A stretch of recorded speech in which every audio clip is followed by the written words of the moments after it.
دوستو آج کی اس ویڈیو میں ہم آپ کو خوش آمدید کہتے ہیں۔ آج کی اس ویڈیو میں آپ کو ایک محبت کی شادی کی ایک سچی کہانی شیئر کروں گا، اور اس کہانی میں آپ کو یقیناً پتہ چل جائے گا کہ محبت کیا ہوتی ہے، اور یہ ایک ایموشنل سٹوری ہے اور جسے جان کر آپ کو یقیناً فائدہ پہنچے گا۔ اس کہانی کو شروع کرنے سے قبل جتنے بھی نئے آنے والے ساتھی ہیں ان سے مودبانہ گزارش ہے کہ اگر آپ نے ابھی تک ہمارے یوٹیوب چینل 5 ملین ہب کو سبسکرائب نہیں کیا تو جلدی سے سبسکرائب کیجیے اور ساتھ ہی بیل آئیکن پہ کلک کریں تاکہ مزید آنے والی ویڈیو کے حوالے سے بھی معلومات حاصل کر سکیں۔ دوستو روہن کی پہلی سالگرہ ہمیں دھوم دھام سے منانی چاہیے کیونکہ روہن ہمارے پیار کی پہلی نشانی ہے۔ سنیتا نے اپنے من میں دبی ہوئی خواہش کا اپنے پریمی شوہر سے کر ہی ڈالا تھا، لیکن ڈاکٹر دیپک جانتا تھا کہ پورا سال تو تکلیف اور معاشی تنگ دستی میں گزر گیا۔ ابھی تو کلینک کی آمدنی بھی بمشکل اتنی ہو رہی تھی کہ گھر کا گزارا ہو سکے، لیکن ڈاکٹر دیپک نے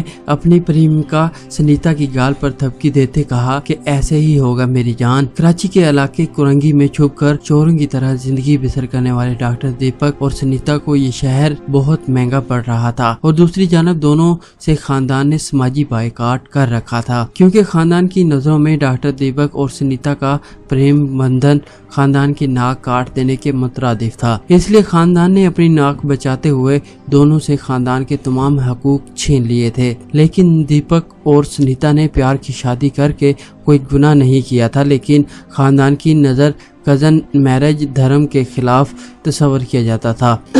سندھ کے شہر ٹنڈو الیار سے تعلق رکھنے والا ڈاکٹر دیپک اور قریبی شہر ٹنڈو غلام علی میں بسنے والی اس کی کزن سنیتا اسکول کے زمانے میں ہی ایک دوسرے کو پسند کرتے تھے، ایک دوسرے کو خط لکھتے تھے۔ انہوں نے موبائل فون کی شارٹ میسج سروس کو لانگ میسج سروس میں تبدیل کر دیا، لیکن جب شادی کی بات نکلی تو خاندان میں طوفان برپا ہوا جس نے دونوں کو چھپ کر شادی کرنے پر مجبور کر دیا تھا، اور گاؤں چھوڑ کر دونوں کراچی میں کرائے کے گھر میں خوش و خرم رہنے لگے۔ ان کے پیار کی پہلی نشانی روہن کے جنم کے بعد دونوں بہت ہی خوش تھے۔ دوستو روہن جو کہ ان کے ہاں ایک بیٹا پیدا ہوا تھا، بدقسمتی سے خوشی کی یہ گھڑیاں طویل ثابت نہ ہوئی اور وہ بھیانک گھڑی ان کی زندگی میں داخل ہوئی جس نے ان کی کایا پلٹ دی، اور 15 ماہ سے یہ خاندان قانون اور انصاف کی چکی میں ایسے پیس رہا تھا کہ دیپک اور سنیتا کو زندگی تو کیا بھگوان پر بھی شک ہونے لگا تھا۔ 15 ماہ قبل پولیس پارٹی نے حیدرآباد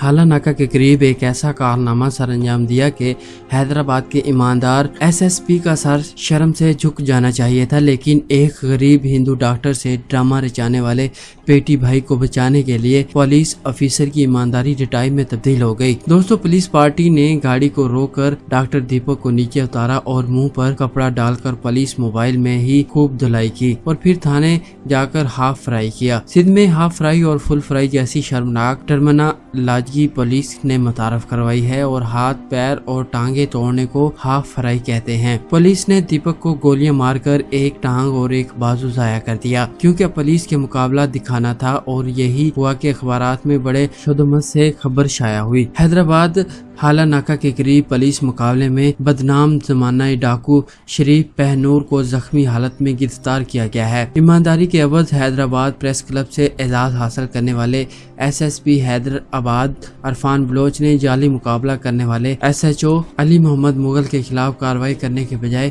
ڈٹائی کے ساتھ دیپک کو شریف پہنور قرار دے کر سندھ کے سول سوسائٹی کی نظروں میں خود کو گرا دیا۔ ڈاکٹر دیپک کی ایک ٹانگ اور ایک بازو کاٹ دیے گئے، اور دیپک کے ساتھ اس کی بیوہ سنیتا 2.5 سالہ بیٹا روہن بھی ہسپتال میں قیدی جیسی زندگی بسر کرنے پر مجبور ہیں۔ سنیتا نے سندھ ہائی کورٹ کا دروازہ کھٹکھٹایا اور جناح ہسپتال میں قید ڈاکٹر دیپک سے میں نے پوچھا کہ آخر پولیس کی تم سے کیا دشمنی تھی جو تم پر فائر کر دی؟ ڈاکٹر نے جواب دیا کہ میرے سسرال والوں نے جاسوسی کی تھی اور وہ پولیس کے ہاتھوں مجھے ذلیل کروانا چاہتے تھے کیونکہ انہوں نے ہماری شادی پسند نہیں تھی، اور پولیس تک غلط اطلاع پہنچائی گئی اور ڈاکو شریف پہنور جا رہا ہے۔ جب مجھے پکڑا گیا تو میں نے کہا کہ میں دیپک ہوں۔ میں نے اپنا قومی شناختی کارڈ بھی ظاہر کیا، لیکن کسی نے ایک بات نہیں سنی۔ مارتے رہے اور سڑک کنارے گاڑی روک کر اندھا دھند فائرنگ کر دی گئی اور ٹانگوں سمیت جگہ جگہ پر گولیاں مار دی گئی اور مجھے قتل کر چکے تھے۔ اس ساری صورتحال کے سبب 2.5 سال روہن کی پہلی سالگرہ کے بعد کوئی بھی سالگرہ نہیں ہوئی اور روہن بہت ہی خوفزدہ نظر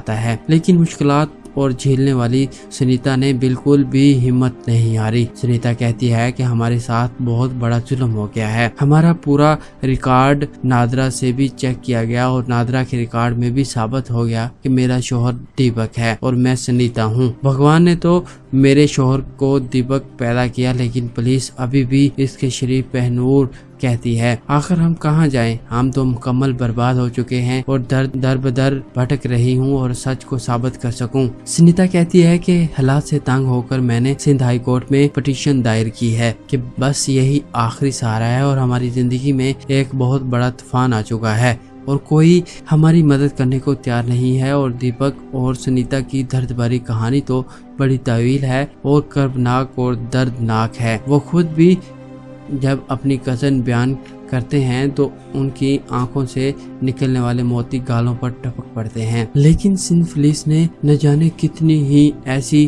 داستانیں رقم کر کے نہ جانے کتنے بے گناہ لوگوں کو فل فرائی اور ہاف فرائی کا نشانہ بنایا. کیا جمہوریت راگ الاپنے والوں کو انسانیت کا یہ درد کہیں نظر نہیں آتا؟ تو دوستو, یہ تھی ڈاکٹر دیپک اور سنیتا کی ایک سچی کہانی, جنہوں نے لو میرج کی اور اس کے بعد یہ کراچی شفٹ ہو گئے اور ان کے ہاں ایک بیٹا پیدا ہوا. اور ان کے جو لڑکی کے والدین تھے یا لڑکے کے سسر والے تھے, انہوں نے پولیس والوں کو غلط اطلاع دے کر اس کے ساتھ ظلم کیا. اور وہ سنیتا جو ہے اب بھی سپریم کورٹ کا دروازہ کھٹکھٹا کر انہوں نے اپنی پٹیشن دائر کی ہوئی ہے. اور دوستو, یہ تھی آج کی ایک سچی کہانی جو کہ ایموشنل سٹوری ہے. اور اگر آپ کو یہ کہانی پسند آئے تو لائک کرتے ہوئے اپنے تمام دوستوں کے ساتھ شیئر کریں. اس کہانی میں ہمارے لیے اخلاقی سبق یہ ہے, انسانیت کے ناطے کبھی بھی اتنا بڑا ظلم نہیں کرنا چاہیے. اور ہمارے لیے یہ بھی اخلاقی سبق